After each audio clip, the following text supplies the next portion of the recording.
नमस्कार दोस्तों, स्वागत है आपका हमारे चैनल पर एक बार फिर से। आज हम बात करने वाले हैं दिल्ली कांस्टेबल की जो पोस्ट आउट हुई है उसके अंदर सबसे ज्यादा इंपॉर्टेंट क्वेश्चन जो आपके एग्जाम में पूछे जा सकते हैं उनके बारे में चर्चा करेंगे। तो शुरुआत करते हैं पहले सवाल के साथ। जो हमारा पहला क्वेश्चन है वो है which is the only continent that lies in all four hemispheres, कि एकमात्र महाद्वीप वो कौन सा है जो चारों गोलार्ध में स्थित है। चारों गोलार्ध कैसे होते हैं हमारे, फॉर एग्जाम्पल ये अर्थ है, यहाँ पे बीच में इक्वेटर जा रही है, ये आपकी प्राइम मेरिडियन जा रही है, तो ये चार गोलार्ध बनते हैं, 1 2 3 4। तो कौन सा ऐसा महाद्वीप है जो चारों में स्थित करता है, मतलब कोई ऐसा होगा जो यहाँ जैसे लोकेट कर रहा होगा। तो चार ऑप्शन है आपके पास, Asia, Europe, Africa, North America. Asia, Europe, Africa, North America. इसके राइट आंसर की बात करें तो इसका राइट आंसर है ऑप्शन सी, अफ्रीका। देखिए ये अफ्रीका की लोकेशन है और जैसा कि यहाँ पे देख पा रहे होंगे ये 0 डिग्री की लाइन जा रही है, मतलब कि इक्वेटर जा रही है। उसके बाद यहाँ पर देखेंगे ये वाली 0 डिग्री की लाइन है, ये प्राइम मेरिडियन जा रही है। तो क्या नजर आ रहा है, ये आपका नॉर्थ वेस्टर्न साइड में भी पड़ रहा है, नॉर्थ ईस्टर्न साइड में भी है, साउथ वेस्टर्न में भी है, साउथ ईस्टर्न में भी है। तो चारों हेमिस्फीयर जो है वहां पे आपका अफ्रीका कॉन्टिनेंट पड़ रहा है, ये इसकी खास बात है। अगले सवाल पे मूव करते हैं। With the reference to the Great Barrier Reef consider the following statement, कि ग्रेट बैरियर रीफ के संदर्भ में निम्नलिखित कथनों पर विचार करना है। पहला है कि यह विश्व की सबसे बड़ी मूंगा चट्टान प्रणाली है, या इसे बाह्य अंतरिक्ष से देखा जा सकता है। तीसरे की बात करें, यह वर्तमान में मूंगा विरंजन के कारण खतरे में है। इसका मतलब क्या होता है कि पहला जो है स्टेटमेंट आपकी, it is the world largest coral reef system. Second है आपका, it can be seen from the outer space, बाहर से देखी जा सकती है। और तीसरे की बात करें, it is presently threatened by the coral bleaching. ये जो कोरल एरिया होता है, कोरल के एक्चुअली में क्या होता है ना, ओशन के अंदर बहुत सारे ऐसे ऑर्गेनिजम्स होते हैं, ठीक है, वो अलग अलग कलर में आपको नजर आएंगे, रेड, ब्लू, पिंक, इस तरह के कलर में आपने मूवीज में देखा होगा, उसी को कोरल कहा जाता है। अब ये कोरल जो होते हैं इनकी वजह से ही ये बैरियर रीफ बनता है। बैरियर रीफ अगर मैं आपको पिक्चर में शो करूं तो देखिए ये ऑस्ट्रेलिया है, ऑस्ट्रेलिया के यहाँ पर ये जो नजर आ रहा है ये आपका द ग्रेट बैरियर रीफ है, ठीक है। और इसको आप जैसे कि पिक्चर में देखें तो ऊपर से काफी हाइट से भी नजर आ रहा है। तो इसमें जो स्टेटमेंट है 3 दी गई है, ऑप्शंस है आपके कि कौन सी स्टेटमेंट करेक्ट है, सिर्फ पहली सही है, पहली दूसरी सही है, या फिर पहली और तीसरी सही है, ऑल ऑफ द करेक्ट सही है। तो इसका जो राइट आंसर है वो ऑप्शन 3 है। सबसे पहली बात कि ये वर्ल्ड का सबसे बड़ा कोरल रीफ है, और उसका दूसरी चीज क्या है, ये स्पेस से भी नजर आता है। और तीसरी चीज, क्योंकि जिस चीज से ये बना है उसको कोरल्स बोलते हैं, ठीक है। तो वो कोरल ब्लीचिंग का मतलब होता है जब कोरल जो एनिमल्स है वो मैराइन ऑर्गेनिज्म जब वो डेड हो जाते हैं, मरना शुरू कर देते हैं, वो मरते हैं, समुद्र का टेम्परेचर काफी बढ़ जाए या कम हो जाए टेम्परेचर में बदलाव की वजह से, तो ये उसकी वजह से आपका कोरल ब्लीचिंग होती है। तो ये तीनों स्टेटमेंट यहाँ पे सही नजर आ रही है। ओके, तो ऑप्शन डी इसका जो है वो राइट आंसर है। अगले सवाल की बात करें, which of the following assertion is are true. तो gravitational force of the earth hold the atmosphere, की जो पृथ्वी का गुरुत्वाकर्षण बल है वो वायुमंडल को पकड़ के रखता है। पहली स्टेटमेंट ये है। दूसरी है, the changes in the atmosphere produce changes in the weather and climate, कि वायुमंडल में अगर किसी तरह का परिवर्तन होता है तो मौसम और जलवायु में परिवर्तन होता है। तीसरा है आपका, प्लांट और animal kingdom together makes biosphere और द लिविंग वर्ल्ड, कि पौधे और प्राणी जगत मिलकर जीव मंडल या फिर जैव मंडल का निर्माण करते हैं। तो इसका क्या राइट आंसर होगा, पहली चीज बिल्कुल सही है। अगर आप यहां पर देखेंगे तो ये अर्थ है हमारी, ठीक है, और अर्थ का ग्रेविटेशनल फोर्स बहुत दूर तक है। इवन आपका मून जो है वो भी अर्थ के ग्रेविटेशनल फोर्स से खींचा हुआ रहता है अर्थ की तरफ, और उससे भी आगे जो ग्रेविटेशनल फोर्स है वो लाई करती है। और ये हमारा एटमॉस्फेयर तो बहुत नजदीक है, वो तो मून से, मतलब अगर मून और अर्थ की बात करें तो अर्थ की जमीन से जुड़ा हुआ है। तो पहली स्टेटमेंट सही है कि जो हमारा एटमॉस्फेयर है वो अर्थ के ग्रेविटेशनल या फिर गुरुत्वाकर्षण बल की वजह से जुड़ा हुआ है।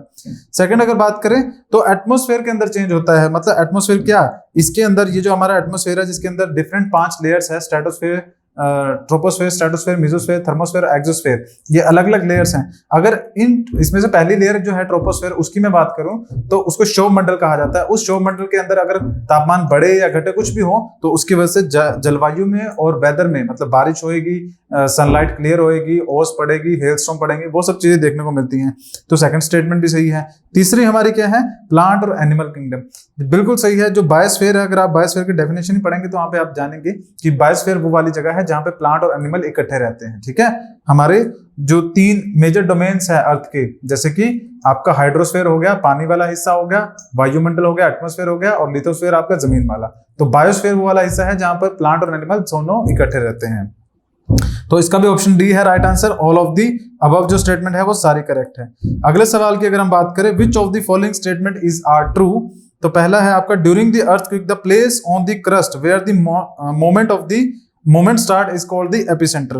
कि अर्थक्वेक जब आता है, भूकंप जब आता है, तो वहां सबसे पहले जहां पे मूवमेंट स्टार्ट होती है, जहां से वेव्स ट्रेवल करना शुरू करती हैं, उस जगह को एपिसेंटर कहा जाता है। सेकंड है आपका the went opening in the earth crust through which the molten material erupts suddenly is called the crater. तो यहाँ पर दो आपकी लाइन दी गई है, दो स्टेटमेंट दी गई है। ऑप्शन है only one, only two, both one and two, neither one and two. Hindi में अगर बात करें, भूकंप के दौरान भूपटल पर वह स्थान जहां पर हलचल शुरू होती है भूकंप का केंद्र कहलाता है। और सेकंड है आपका पृथ्वी की पपड़ी में वह छिद्र या फिर वो ओपनिंग जिससे पिघला हुआ पदार्थ अचानक फूट पड़ता है, क्रेटर कहलाता है। देखिए अब इसके राइट आंसर की बात करें तो ऑप्शन बी जो है इसका राइट आंसर है। कैसे? When the lithosphere plate move the surface of the earth vibrates. ठीक है, अब ये देखिए यहां पर हमने क्या कहा, ये कह रहे हैं कि जहां से मूवमेंट सबसे पहले स्टार्ट होती है उसको एपिसेंटर कहता है। ये हमारा क्वेश्चन की स्टेटमेंट है। तो नहीं, एपिसेंटर वो वाली जगह होती है जहां पर ट्रेवल करने के बाद भूकंप की तरंगे जहां से पैदा हुई है, वहां से ट्रेवल करने के बाद जब सबसे पहले वो हमारी पृथ्वी की सतह पर पहुंचती है, तो उस जिस जगह पर पहुंचती है उसको एपिसेंटर कहा जाता है। जहां से वो ओरिजिनेट हो रही है, जहां से वो निकल रही है, उसको फोकस कहा जाता है। तो पहली स्टेटमेंट हमारी गलत हो जाती है। और दूसरी की अगर बात करें तो देखिए जो आपका place on the surface directly above the focus is called the epicentre. और हाँ, अगर बात करें हमारे वोल्केनो की, तो वोल्केनो में क्या होता है, ये स्ट्रक्चर आपको नजर आ रहा होगा।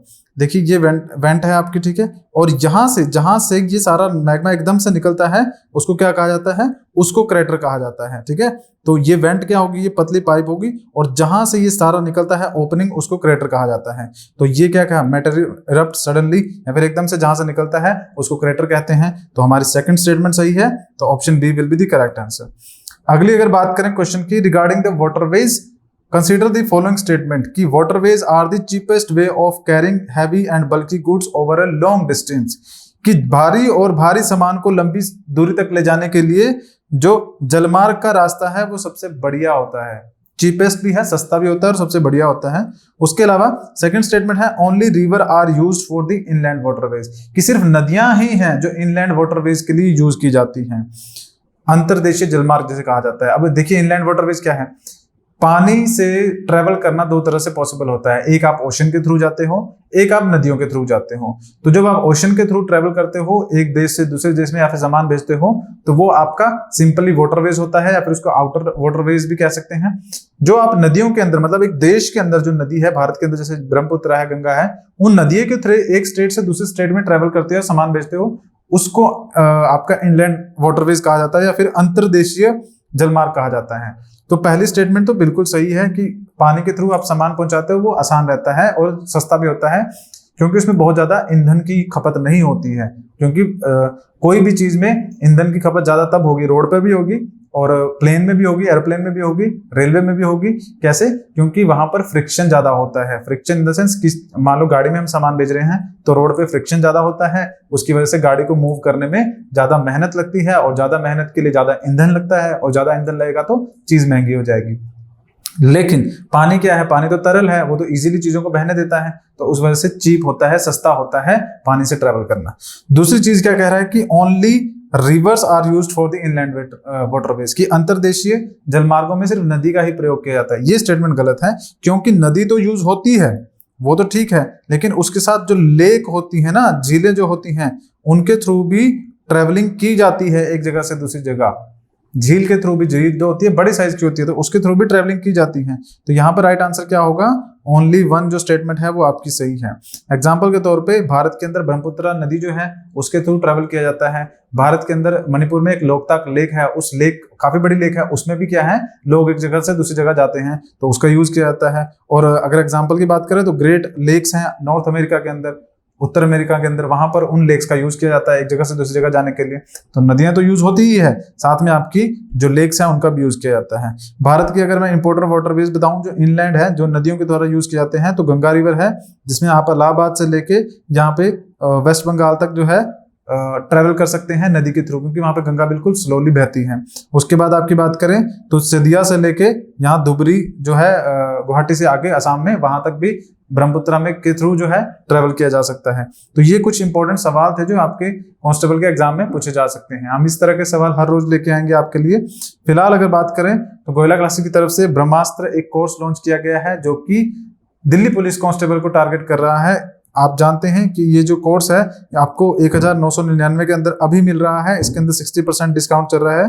बाद में ये ऑफर खत्म हो सकता है, तो आप इस कोर्स को जल्दी से जल्दी ज्वाइन कर लीजिए। कोर्स अगर आप ज्वाइन करेंगे तो 1999 में आपको क्या मिलेगा, आपको लेक्चर्स मिलेंगे और साथ में आपको टेस्ट सीरीज भी मिलेगी जो कि बहुत ज्यादा इंपॉर्टेंट है। अगर आप चाहें सेपरेटली सिर्फ लेक्चर ही बाय करने तो 1799 में लेक्चर है, और अगर टेस्ट सीरीज बाय करना चाहें तो 499 में आपको सिंपली सिर्फ टेस्ट सीरीज भी मिल जाएगी। आपको हमारी साइट पर जाना होगा, goilaclasses.com के नाम से हमारी साइट है, वहां पर आपको ये कोर्स मिल जाएगा। ये कुछ हमारे रिजल्ट हैं जो हमने अचीव किए हैं। हमारा टेलीग्राम चैनल भी आप ज्वाइन कर सकते हैं जिसका लिंक आपको डिस्क्रिप्शन में मिल जाएगा। इस टेलीग्राम चैनल में आपको कोर्स से रिलेटेड और जो भी नोटिफिकेशन आएगी एग्जाम से रिलेटेड वो सब मिल जाएगी। अगर आप कॉल के थ्रू हमारे कोर्सेज से डिटेल जानना चाहें तो ये नंबर है, आप इन नंबर्स पे कॉल कर सकते हैं और जो भी डिटेल है वो ले सकते हैं। तो आज के लेक्चर में फिलहाल इतना ही है। चैनल पे नए हैं तो चैनल को सब्सक्राइब कीजिएगा, क्योंकि हम हर रोज आपके लिए इसी तरह के बहुत सारे जो क्वेश्चन है लेके आते रहेंगे। Thank you for joining us.